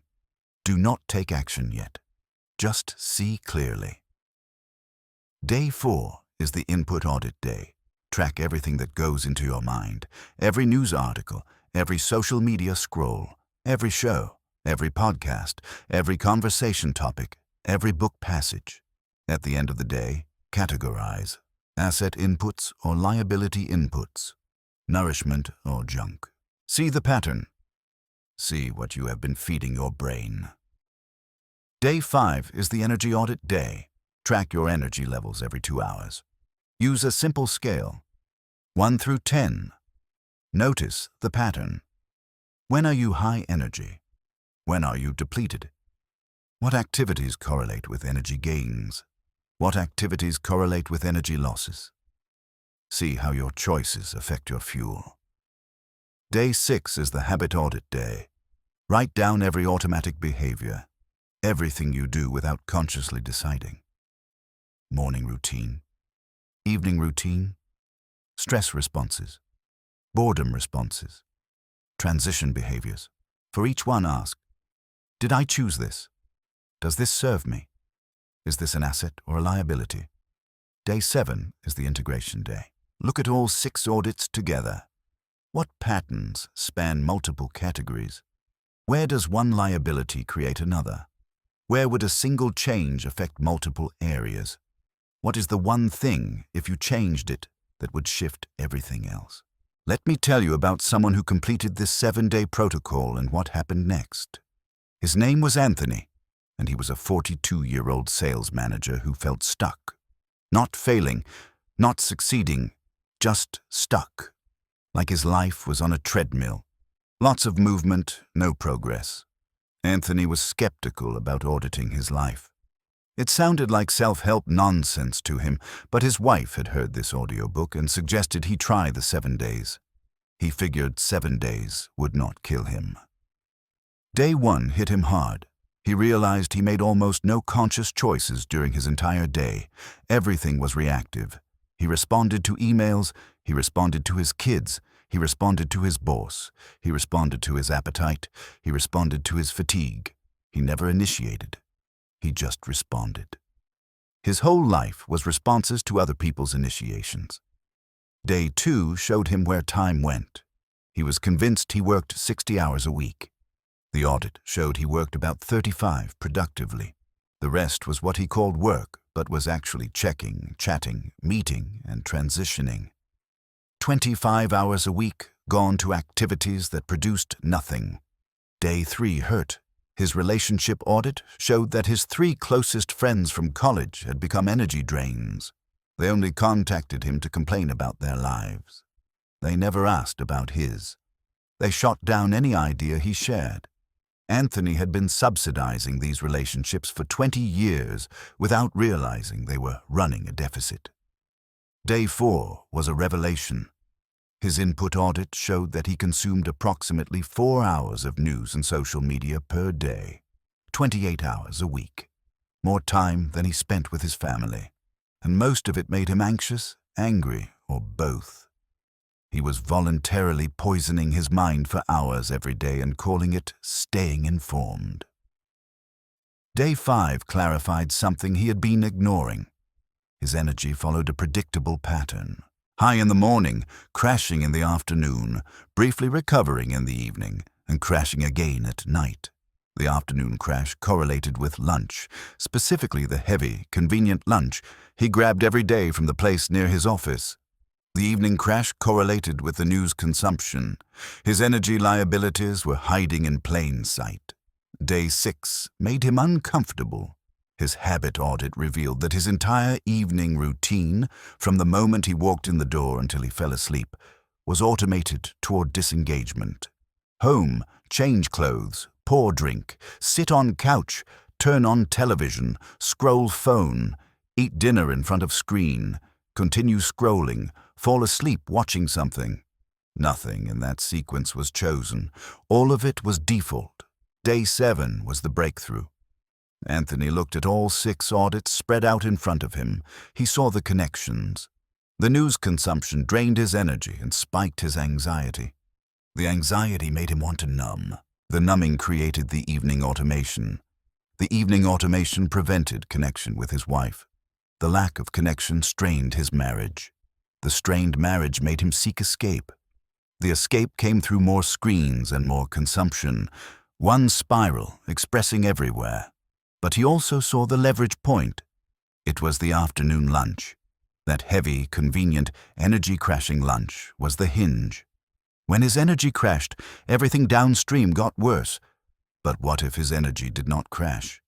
What if the afternoon was as productive as the morning? What would change? Anthony made one change. He prepared his lunch the night before. Something light. Something nourishing. Something that would sustain energy rather than spike and crash it. That single change was the keystone. With sustained afternoon energy, he was more productive at work. With more productivity, he finished earlier.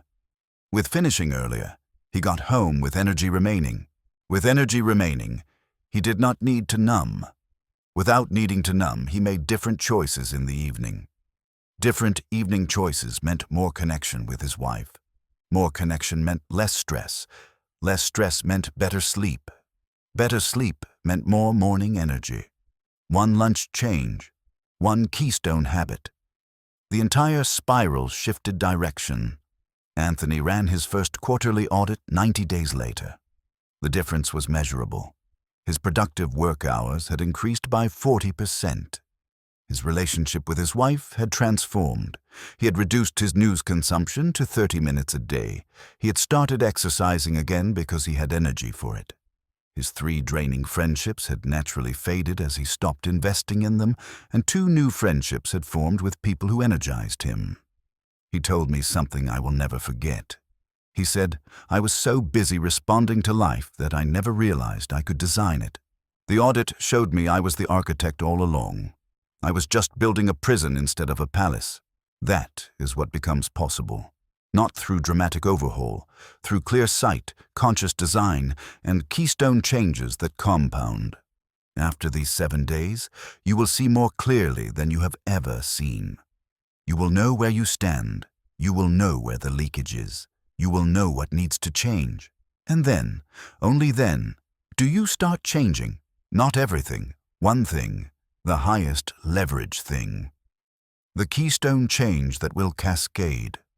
You give yourself 30 days to install that one change.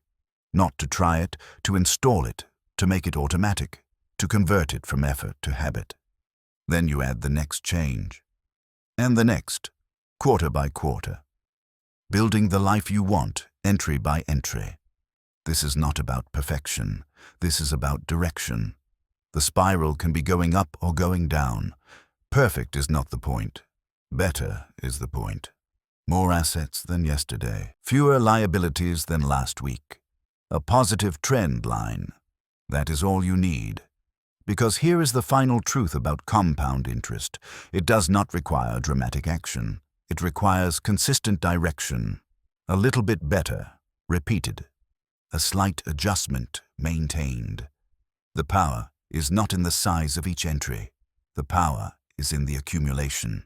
You do not need to become a different person by tomorrow. You need to become a slightly better version of yourself by tomorrow. And then again the next day, and the next. Let compound interest do the heavy lifting. Your job is just to keep the entries positive. Let me leave you with a picture of what becomes possible. Because sometimes we need to see the destination to stay committed to the journey. Imagine a version of yourself 1 year from now who has run the quarterly audits faithfully, who has made the adjustments, who has converted liabilities to assets in every category. What does their morning look like? They wake before their alarm, rested because they have protected their sleep as a non-negotiable asset. They do not reach for their phone because it is in another room, by design. They spend the first minutes in quiet reflection or movement, priming their mind and body for the day ahead. Their environment supports this automatically. They do not have to fight themselves. The system is designed for success. They eat something nourishing because healthy food is available and visible and easy. They dress without decision fatigue because their clothes are organized and their choices are pre-made. They leave for their day with energy in reserve rather than already depleted. Their work is focused because they have eliminated the leakage. No constant notifications. No compulsive checking. Deep work is the norm, not the exception. They accomplish in 3 focused hours what used to take 8 scattered ones. Their relationships are nourishing because they have audited and adjusted. The energy vampires have been managed. The dream supporters have been cultivated. Conversations build rather than drain. They feel connected, not isolated. Their evenings are restorative because they have broken the old patterns. Instead of numbing, they engage. Instead of consuming, they create. They spend time with people they love, doing things they value, and go to bed having invested rather than spent. This is not fantasy. This is architecture. This is what becomes available when you see clearly, design intentionally, and compound consistently. And the version of yourself who lives this life, they do not feel like they are working harder. They feel like they are working smarter. The effort is not greater. The direction is better. The compound interest is doing the work. That version is not someone else. That version is you, with different ledger entries. You have everything you need. You have the same hours as everyone else. You have more capability than you have tapped. You have more potential than you have accessed. What you have been missing is the audit, the clear sight, the conscious design, the intentional entries. Now you have it. The next chapter of your life is unwritten. The ledger page is blank. You're holding the pen. Every choice from this moment forward is an entry. Every entry is compounding. Let me address something you might be feeling right now. It is common at this point in an audit to feel overwhelmed. You have just seen how many areas need attention. You have just recognized how many liabilities have been compounding. You might be thinking, this is too much. I cannot change all of this. I am already behind. Stop that thought right there. Because it is itself a liability. It is an identity story that will sabotage everything if you let it. Here is the truth. You are not behind. You are exactly where you are supposed to be, which is at the beginning. Everyone who has ever changed their life started from wherever they were. They did not start from some ideal position. They started from whatever mess they had created. They started from the pile of liabilities they had accumulated. They started from the deficit, and they changed direction. That is all. They changed direction. You are not trying to erase the past. You cannot. The ledger entries are made. The compound interest has already run. What is done, but starting from this moment, you can change the direction. You can make different entries. You can let compound interest start working in your favor. And here is the beautiful thing about compound interest. It does not care how bad things were before. It only cares about direction from now. If you were $10,000 in debt and started adding $1 a day, compound interest would eventually make you wealthy. It would take longer than if you started from zero. Sure. But the math is the same. Direction plus time plus compounding equals transformation. Your life works the same way. If you have accumulated liabilities for decades, you have some headwinds. But the moment you change direction, the math starts working for you. Every asset entry moves you forward. Every liability avoided stops the bleeding. Every day in the new direction is a day of progress. The question is never how far behind am I. The question is, what direction am I going today? So if you are feeling overwhelmed, let me simplify it further. Forget the comprehensive audit for a moment. Forget all the categories and frameworks and protocols. Just answer one question. What is the single biggest liability you identified while listening to this? Not the 10 biggest, not the 5, the 1. The liability that, if you converted it to an asset, would change everything else. The keystone liability, the hinge. You probably already know what it is. It has been whispering to you throughout this entire audiobook. Every time I mentioned a category, something in you said, that one, that is my problem. That is where the leakage is. That is your starting point. Not the whole system, just that one thing. Give it 90 days. Work on that single liability. Convert it. Install the new behavior. Make it automatic. Then, only then, run the full quarterly audit. See what else shifted when you shifted that one thing. Pick the next keystone. Give it 90 days. Repeat. This is not about willpower or discipline or grinding. This is about strategy. It is about finding the leverage points and applying pressure there. It is about letting the system reconfigure itself around new keystones. You are smarter than your liabilities. You are stronger than your defaults. You are more capable than your current ledger shows. You have been operating with bad information and unconscious habits and uninspected environments. Now you have good information. Now you have consciousness. Now you can inspect and redesign. The only thing standing between you and the life the ledger should show is the decision to start. Not the decision to finish. Not the decision to be perfect. Just the decision to start. To run the first audit. To identify the first keystone. To make the first change. Everything else follows from that single decision. So here is my invitation. Do not let this be another audiobook you listened to and forgot. Do not let these ideas become entertainment instead of transformation. Do not let the insight fade without the action. Take out your phone right now. Set a reminder for tomorrow morning. The reminder should say, Day 1 of the audit. First 7 days start today. When that reminder goes off tomorrow, begin. Do the observation day. Notice without changing. See without judging. Let the data accumulate. 7 days from tomorrow, you will see your life more clearly than you ever have. You will know where the liabilities are. You will know where the assets are. You will know what needs to change, and then you will change it. One keystone at a time, 1 quarter at a time, 1 entry at a time, until the ledger tells a different story, until the balance sheet shows a different life, until compound interest has done its work, and you look back at this moment as the turning point. It can happen. It does happen.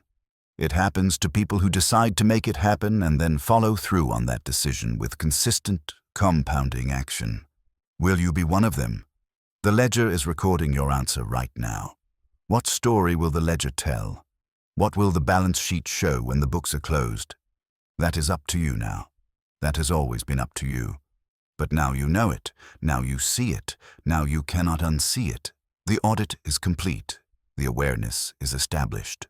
The tools are in your hands. All that remains is the doing. So go do it. Run your first 7 days. Complete your first quarterly audit. Make your first keystone change. Start the spiral moving upward. And 90 days from now, when you run the next audit, notice the difference. Notice how the entries have shifted. Notice how the compound interest has begun its work. Notice how you are becoming the person who makes asset entries automatically. That moment, 90 days from now, when you see the progress, when you feel the momentum, when you experience the compound effect working in your favor, remember this moment. Remember when you were just beginning. Remember when you could not see the path. You will look back and realize this was the turning point. Not because something dramatic happened, because something subtle happened. You started seeing, you started choosing, you started investing, and everything changed. Your life is a balance sheet. The ledger is always recording. Compound interest is always running.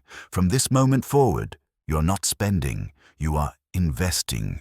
You're not drifting, you are directing. You are not hoping. You are auditing. Asset or liability. Building or draining. Investing or spending. The choice is yours. The ledger is waiting. The pen is in your hand. Make the entry. 1 year from now, you will be so glad you did. The compound interest is patient. It does not mind waiting. But it is already running. It has been running every moment of your life. It will keep running every moment of the life you have left. The only variable is the direction of the entries. That is what you control. That is all you have ever controlled. And now you control it consciously rather than unconsciously. Intentionally rather than accidentally. By design rather than by default. You have become the auditor of your own existence. Welcome to the rest of your life.